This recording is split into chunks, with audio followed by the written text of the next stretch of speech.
I never thought a chance encounter at a crumbling city council meeting would turn into the most complicated thing I'd ever be involved in.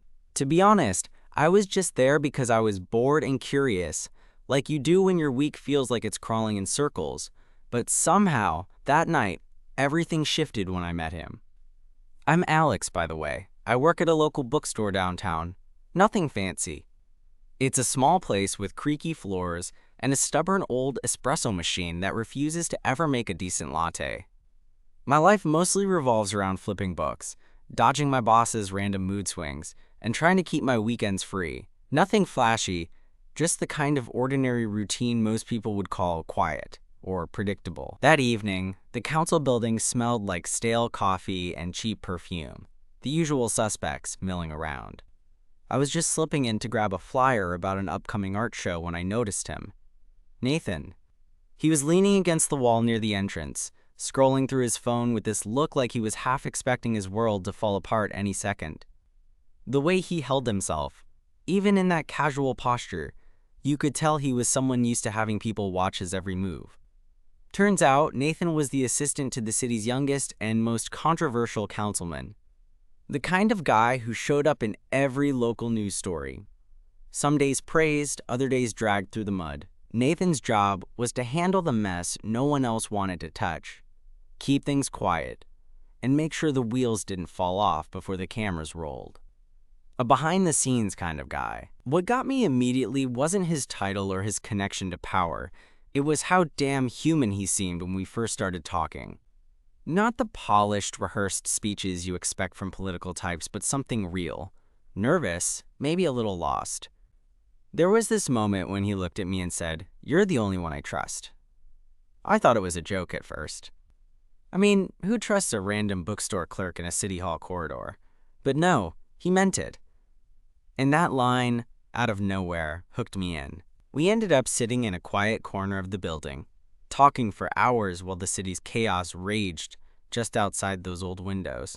He told me about the pressure of living in a spotlight that never quite felt warm, the compromises, and the weight of decisions he had no choice but to carry. I shared stories from my quieter world, the small victories in fictional pages, and the awkward adventures navigating relationships that rarely went the way I wanted. There was something fragile about him that night, something that made the world outside that room seem less important. I realized then that this wasn't just some random meeting. It was the start of something neither of us saw coming. But as much as I wanted to dive in head first, part of me knew stepping into Nathan's world wouldn't be easy. Politics isn't exactly the friendliest playground for people like us. Still, he kept looking at me like I was the only safe place he had. And for reasons I couldn't explain, I wanted to be that place. But if you think trusting a city councilman's assistant is simple, well, you're in for a story. Because the deeper I got into Nathan's life, the more complicated everything became. And the more I wondered if I was ready for the secrets that came with being the only one he trusted. In the days that followed, Nathan and I slipped into this strange rhythm. He'd text me little things. A quick joke, a cryptic comment about the council, sometimes even a selfie in his cramped office, looking exhausted but still managing a wink. I'd respond with my usual sarcastic remarks, or a line from some book we both pretended to have read. It wasn't much, but it was steady, like a thread connecting two very different lives.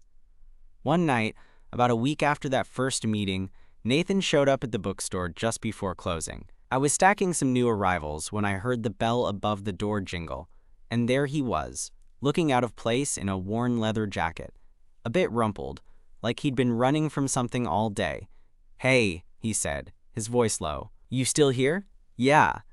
"Closing in 5, I replied, trying to act casual, even though my heart was doing that stupid, impatient thing it always does around him. He hesitated, then stepped closer. "Can we talk? Somewhere quiet?" I nodded, already locking up. We ended up at this little cafe down the street, the kind that plays indie music too loud but has the best late-night fries. We shared a basket, and for a while it was just two guys trying to forget the world outside. Then, with that nervous glance he's so good at, Nathan dropped the bomb. "Things are complicated at work, more than usual." I waited, watching his fingers drum on the table. "There's this leak," he said finally. Someone's feeding info to the press, and it's causing chaos. Bad chaos. The kind that ruins careers, maybe even lives. I felt the air tighten between us. Politics was already messy, but hearing about threats like that so close made it feel real, raw. And suddenly his, "You're the only one I trust," wasn't just some flirty line, it was desperation. "Why tell me?" I asked, voice quieter than I intended, "because I don't have anyone else. Everyone else would use this against me. But you get it. You see me, not the job or the title." And his eyes searched mine, like he was trying to figure out if I was going to run or stay. I swallowed the lump in my throat. I'm not going anywhere. That night, it felt like we crossed some invisible line. The way he looked at me, more open, less guarded, made me realize we were no longer just two strangers thrown together by coincidence. We were part of each other's story now, tangled up in something neither of us fully understood. But Nathan's world wasn't going to wait for me to catch up. A few days later, I found myself standing outside a sleek building I'd only seen on the news, waiting for Nathan to finish a meeting. Usually, he was the one who'd call me, tell me when he was free. This time, it was me who needed answers. He came out, looking tense, his usual easy smile nowhere to be found. "Bad day?" I asked, stepping closer. "Worse than that," he muttered, rubbing his forehead. "Someone's trying to frame me?" "Frame you? For what?" "Embezzlement. They're planting evidence, twisting facts. If it goes public, my career is over, and worse. I don't know who to trust anymore." His words hit me like a punch. I'd always thought politics was a game with rules, even if messy. But this was war, and Nathan was right in the middle of it. I reached out, my hand brushing his. "We'll figure this out. Together." He looked at me like I'd just offered him a lifeline. And maybe I had. Over the next few weeks, our lives became a whirlwind of late-night phone calls, whispered conversations in dark corners, and stolen moments that felt like breath in a storm. Nathan confided in me the smallest details, the anonymous threats, the meetings he wasn't supposed to have, the people who'd suddenly started avoiding him. Every secret he shared felt like a weight I was somehow ready to carry.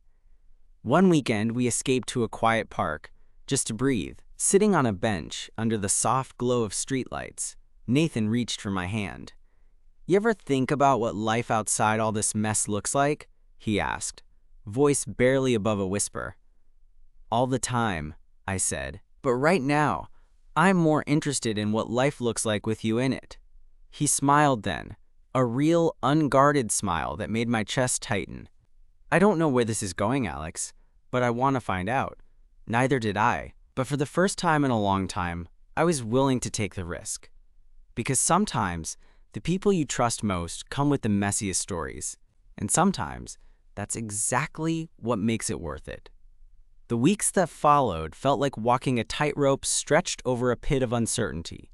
Nathan and I were trying to build something real, but the shadows of his world kept creeping in, threatening to pull us both under. I still worked my shifts at the bookstore, but my mind was never fully there. Instead, I was replaying every conversation, every glance, every secret he'd shared like a puzzle I needed to solve. One Friday evening, Nathan showed up at the bookstore just as I was about to close. His usual tired look was replaced by something sharper, edgier, like he'd been running on pure adrenaline all day. "Alex," he said, sliding into the small chair by the counter without waiting for an invitation. "I need your help." I raised an eyebrow, half expecting some political disaster to have exploded. "Shoot." He pulled out a crumpled envelope from his jacket pocket and slid it across to me. "This was slipped under my door." I unfolded it carefully. Inside were photocopied documents, emails, and what looked like bank statements. "Proof?" I asked, heart beating faster. "Not exactly." Nathan shook his head. "But it's a lead. Someone's trying to set me up, and this might expose the real culprit." I looked up, meeting his gaze. "So what's the plan?" he sighed, rubbing his hands over his face. "I can't go to the police. Too many people involved, and I don't know who's clean or dirty anymore. I need to get this to someone who can dig deeper without getting us both killed." "Like a journalist?" Nathan nodded slowly. Exactly, but I don't know who I can trust with this kind of fire. I bit my lip, thinking, what if, I paused, feeling stupid for even suggesting it. What if I help you? I'm not a reporter, but I'm good at figuring things out. And I know people. He studied me for a long moment, then smiled, a small, genuine grin that made my chest tighten. You're the only one I trust with this. That night, we stayed up late, piecing through the documents, cross-referencing names and dates. I could see the worry in Nathan's eyes, but also something else. Hope. Maybe for the first time in months, he felt like he had a chance. Days later, we arranged to meet with a local independent journalist, someone I'd met at a book reading, a guy with a reputation for digging into dirt that others ignored. Nathan was nervous, pacing outside the coffee shop while I tried to steady him. Relax, I said, clapping a hand on his shoulder. You've got this. And I'm right here. He laughed softly. Easy for you to say. You're not the one with the target on his back. We went inside, and the meeting was a whirlwind. Whispers, quick glances over coffee cups, promised discretion. The journalist agreed to look into the evidence, but warned us it might take time, and that we had to be careful. Walking back, Nathan reached for my hand, intertwining our fingers like a lifeline. I'm scared, Alex. What if this destroys everything? I stopped, turning to face him. Then we face it together. No matter what happens, I'm not going anywhere. For a moment, the city noise faded, and all I could hear was the steady beat of his heart against mine. But the calm didn't last. A few days later, Nathan's phone buzzed relentlessly. He ignored it at first, then answered with a tight smile. His expression shifted almost immediately, eyes darkening, voice dropping. I'm sorry, Alex. I have to go, now. He left without another word, leaving me standing on the sidewalk, the cold night air swirling around me like a warning. The next morning, the headlines were brutal. The councilman's office was rocked by accusations, with Nathan's name dragged through the mud. The evidence we'd found? Leaked selectively, twisted to fit a narrative that painted him as the villain. I called him repeatedly, but he didn't answer. Panic welled up inside me. Was he okay? Had he been warned off? Or worse? By evening, Nathan showed up at the bookstore, looking like he hadn't slept in days. His eyes were sunken, but there was fire there. Angry, defiant. They're trying to break me, he said, voice raw. But I'm not going down without a fight. I pulled him into a hug, feeling the fragility beneath his bravado. We'll fight it. Together. He held on to me like I was the only solid thing left in his chaotic world. Over the next few weeks, everything accelerated. Secret meetings, whispered phone calls, and more leaks that made us question who we could trust. Our stolen moments together became the only thing keeping me sane. Late-night dinners in cramped apartments, quick kisses hidden from prying eyes, and the quiet comfort of knowing we weren't alone. One night, Nathan invited me to his apartment, a modest place cluttered with papers and half-finished coffee cups. He looked exhausted but determined. I'm going to confront them, he said, voice steady despite the storm raging inside. I have to clear my name, but I need you with me. I nodded without hesitation. I'm here, always. That night, as we prepared to face whatever was waiting, I realized just how far I'd come from that bored, curious guy wandering into a council meeting. Now I was part of something bigger, something messy and dangerous, but also real. Because sometimes the only way to find trust is to risk everything for it. And with Nathan, I was finally ready to take that risk. The night Nathan decided to confront the people trying to bury him, I couldn't shake this mix of adrenaline and dread. We had no backup, no safety net, just a handful of documents, a shaky lead, and each other. But the look in his eyes told me he wasn't backing down, and somehow, I wasn't either. We met at a dingy diner on the edge of the district, the kind of place where the neon sign outside flickers like it's about to give up, and the booths have seen better decades. Nathan had arranged the meeting with someone who claimed to have insider information, someone who could tip the scales if we played it right.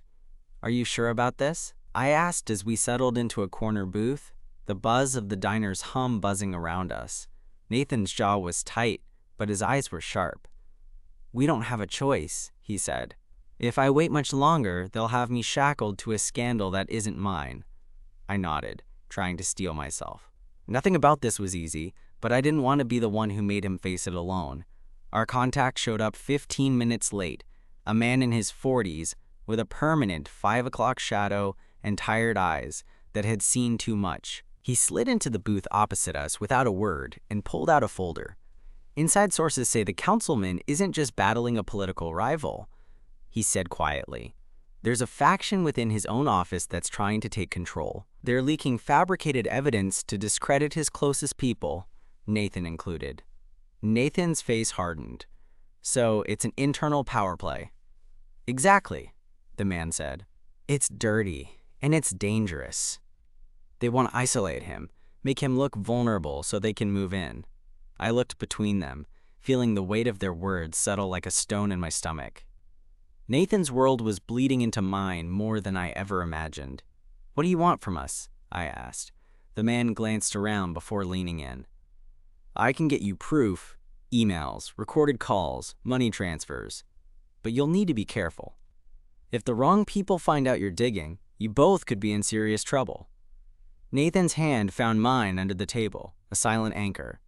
We're in, he said. Whatever it takes. That night, walking back to my apartment, the city felt colder, darker. I kept thinking about how Nathan had trusted me enough to drag me into this mess, not just as a witness, but as a partner. It was terrifying, but also kind of incredible. Over the next few days, Nathan and I turned into this odd team. I was the one who handled the logistical stuff, meeting people, passing notes, keeping track of evidence, while he navigated the dangerous political waters. It wasn't glamorous. It was exhausting, and sometimes downright scary. One evening, as we pored over a series of intercepted emails in Nathan's cramped apartment, his phone vibrated incessantly. He glanced at it and winced.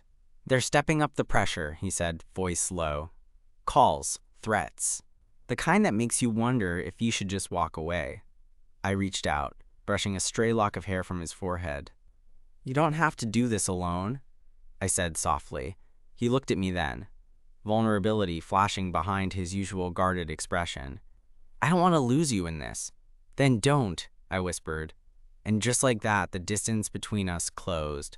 We fell into each other, not just as allies in a political battle, but as something more fragile and real. For a few moments, there was no scandal, no enemies, just us. But the world outside wasn't waiting for our moment. A few nights later, Nathan's apartment was broken into. Nothing was stolen, but the place was trashed, papers torn, drawers emptied. The message was loud and clear. Back off or get hurt. I found him sitting on the floor amid the chaos, hands shaking, eyes haunted. They're not just trying to ruin me anymore, he said, voice cracking. They want to scare me into silence. Without thinking, I pulled him close. You won't be silenced. Not while I'm here. We sat there for a long time, the angry city lights casting shadows through the shattered blinds. In that quiet, broken space, I realized how much I'd come to care for this man, who was both so strong and so vulnerable. The next day, Nathan made a decision. I'm going public, he said. If they want a war, they'll get one, but I'm not hiding anymore. I felt my heart race. Are you sure? He nodded firmly. If I don't, they win. Publicly accusing powerful people isn't easy, especially when your own name has been dragged through the mud. But Nathan was ready to fight, and I was determined to fight with him. The night before his statement, we sat in the dark, hands intertwined, the weight of what was coming pressing down on us. Whatever happens tomorrow, I told him, I'm proud of you. He smiled, a tired but genuine smile. I couldn't have done this without you. As he slept, I stayed awake, thinking about how this crazy, dangerous journey had brought us together. Trust, love, and fear tangled up in ways I never expected. But I knew one thing for sure. I wasn't letting go. Not now, not ever. The morning sunlight streamed weakly through the blinds, casting long shadows across Nathan's apartment.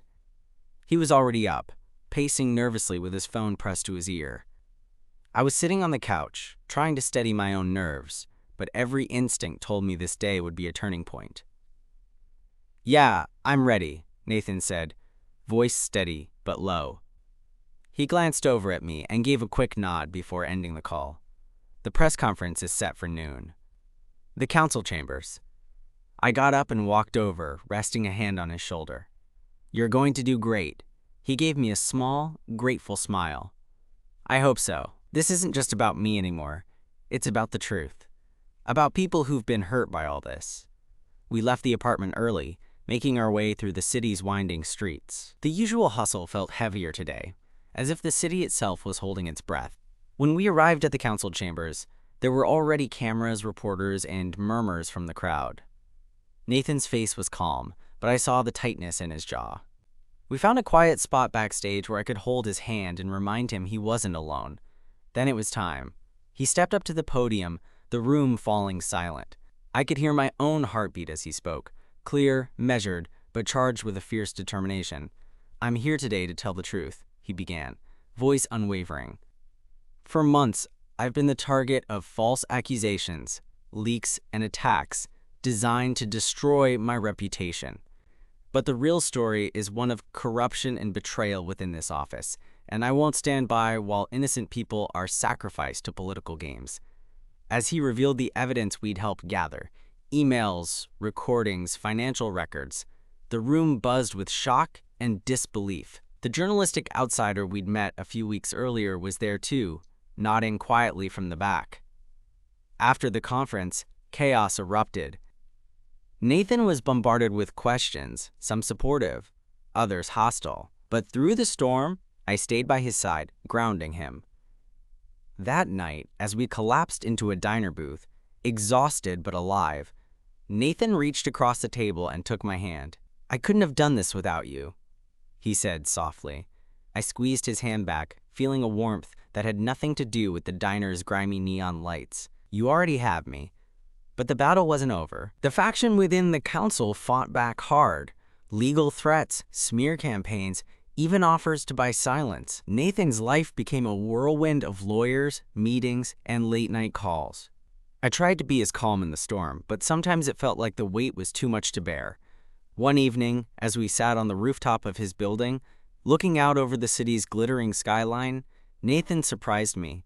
Do you ever regret this? He asked quietly, eyes fixed on the horizon. Regret what? I replied, heart skipping. Getting involved. With me. With all this. He gestured vaguely to the city below, as if it was a beast ready to swallow us whole. I pulled him closer. If I'm honest, sometimes it scares the hell out of me. But I don't regret 1 second. I trust you, Nathan. And that means everything. He leaned into me, resting his head on my shoulder. You make it easier to keep fighting. And then, just like that, the tension eased for a moment. Two imperfect people, caught up in a messy world, finding something pure. Weeks later, the truth started to ripple through the city. The faction's grip loosened. Resignations were whispered about. Investigations launched. Nathan's name was clearing, slowly but surely. We celebrated in our own quiet way. A late-night walk through the park, sharing a slice of pizza from a street vendor, laughing at dumb jokes. Normalcy felt like a fragile gift. One night, after months of chaos, Nathan surprised me again. He pulled a small, worn box from his jacket pocket. I've been meaning to do this for a while, he said, voice uncharacteristically nervous. I opened it to find a simple silver ring.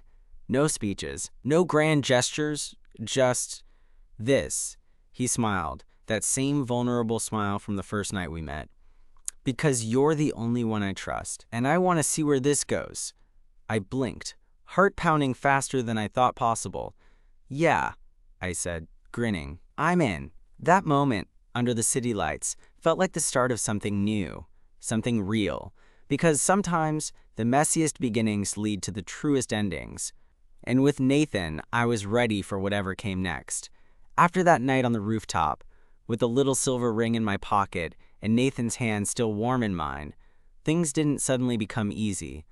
If anything, the aftermath of going public with everything made our lives even more unpredictable. But there was a new rhythm to it, a shared rhythm, that made the chaos easier to bear. Nathan's name was out of the gutter for now, but the war wasn't over. The council faction wasn't ready to disappear quietly, and we both knew the game was far from finished. Every new day brought a fresh round of whispers, sideways glances, and the sort of tension you don't notice until it's wrapped around your chest like a tightrope. One afternoon, I got a call from Nathan, his voice a shade sharper than usual. "Hey, can you come over? I need to talk." I was at the bookstore, surrounded by the familiar scent of old pages and brewing coffee. I closed up early, the unease settling in my stomach like a stone. When I got to his apartment, the place was quiet, save for the soft hum of the city leaking through the windows. Nathan was sitting on the couch, shoulders hunched, staring at a folder filled with documents. "More dirt?" I asked, dropping my bag. He nodded. "They're not done. There's another player in this, someone higher up, pulling strings. This isn't just local politics anymore." I sat beside him, the gravity of those words sinking in. It was like we'd stepped into a deeper battlefield, and the stakes kept climbing. "Who?" I probed. "Can't say for sure yet. But the patterns are there. Money moving, favors exchanged. It's deeper than I thought." I could see the exhaustion in his eyes, but underneath it was determination. That same fire that had first drawn me to him. "We'll find it," I said, even if part of me wasn't sure how. Nathan gave me a half smile. "That's why I need you. You keep me grounded. Keep me human." For a moment, it felt like nothing else in the world mattered. The following weeks were a blur of meetings, secret rendezvous, and late-night research sessions. I became his sounding board, his confidant, the person he turned to when the weight of it all threatened to crush him. Sometimes I caught him staring at me when he thought I wasn't looking, like I was the only thing solid in a world spinning too fast. One evening, after a particularly tense meeting with a source who'd promised information but offered suspicion and half-truths instead, we ended up back at his place, both drained. "I hate this," Nathan muttered, sinking into the couch. "The lies, the masks. I thought I could handle it, but some days—" He trailed off. I sat beside him, slipping my arm around his shoulders. "You're handling it better than most would, and you don't have to do it alone." He leaned into me, resting his head on my shoulder. "I'm scared, Alex. Scared that all this will take everything from me." I kissed the top of his head. "Then let's make sure it doesn't." Our nights became a refuge, moments of peace in a battlefield. We cooked together, argued over music playlists, and shared stories about our pasts, things we hadn't talked about in years. Nathan opened up about his childhood, growing up in a family where expectations were suffocating and love was conditional. I shared my own missteps, the relationships that never quite worked, the fear of being invisible. One night, we found ourselves lying on the floor of his small living room, staring at the cracked ceiling. "Do you ever think about the future?" I asked. Nathan laughed softly. "I'm not great at planning, but I think about it with you. I want to see what that looks like." Without all this noise, it felt like a promise. Fragile, but real. Then, as if the universe wanted to remind us that calm never lasts, things took a sudden, sharp turn. I was closing the bookstore when my phone buzzed. It was a number I didn't recognize. I answered, expecting a wrong number. "Alex, it's me." That voice sent a jolt through me. Nathan's. He sounded breathless, panic creeping in. I need you. Can you come to the council building?" "Now." I didn't hesitate. I locked up and sprinted across town. When I arrived, the front entrance was cordoned off, flashing red and blue lights casting eerie shadows. Nathan was there, pacing near the steps, talking to a few officers. "What's going on?" I asked as I approached. He looked shaken. "They found something. Evidence planted. But this time it's worse than before. They're accusing me of leaking confidential information to the press. It's a setup, but the charges are serious." I pulled him into a hug, feeling the tremor in his body. "We'll fight this, like we always do." He nodded, but the fear didn't leave his eyes. In the following days, everything escalated. Nathan was suspended from his position, pending investigation. The media frenzy was relentless, painting him as a traitor. Friends turned cold, and even some allies kept their distance. But through it all, we clung to each other like lifelines. Late one night, sitting on the floor of his apartment surrounded by case files and half-empty coffee mugs, Nathan looked at me and said, "I don't know if I can do this anymore. It's breaking me." I reached for his hand, squeezing it gently. "You don't have to be broken. You're not alone." He swallowed hard, eyes glistening. "I'm scared I'm losing myself." "Then hold on to me," I whispered. "We'll get through this. Together." And in that moment, I realized that whatever battles lay ahead, whatever betrayals, lies, or heartbreaks, we had something worth fighting for. Because sometimes, love isn't enough to fix everything, but it's definitely enough to keep you standing when everything else falls apart. Days turned into weeks, and slowly, the storm around Nathan began to settle. The investigation dragged on, but with the evidence we'd gathered and the journalists' support, the truth came to light. The fabricated charges were exposed, the faction schemes unraveled, and Nathan was cleared. It wasn't an easy journey. There were bruises we couldn't see, and scars that would take time to fade, but it was real. And it was ours. One evening after the official announcement that Nathan was reinstated, we found ourselves back on that rooftop where so many of our hardest talks had happened. The city sprawled beneath us, alive and humming, but somehow quieter now, like it had exhaled. Nathan took my hand, the same way he always did when words felt too much. "You were right," he said softly. "I couldn't have done this without you." I smiled, feeling the weight of everything we'd been through in that simple moment. "And I wouldn't want to be anywhere else." He turned to me, eyes steady and full. "This whole mess, it taught me a lot about trust, about what's worth fighting for, and about who I want by my side." I squeezed his hand, heart full. "Same here." We didn't need grand declarations or promises shouted into the wind. Just two people, standing together after the chaos, knowing they'd chosen each other through the noise. As the sun dipped below the skyline, casting gold over the city, Nathan leaned in, resting his forehead against mine. It was quiet, intimate, a pause in a life that often felt anything but. "I'm not perfect," he murmured. "Neither am I." I chuckled. "But we're good at being us." He smiled, that easy, genuine smile I'd grown to love. "Let's see where this goes." Together, we watched the city lights flicker on, each one a small hope shining in the dark. And in that moment, I knew, no matter what came next, we had something real, something worth trusting. Because sometimes, the most unexpected connections become the strongest anchors. And sometimes, love isn't just a feeling. It's the quiet certainty that you're not alone. With Nathan, I was home.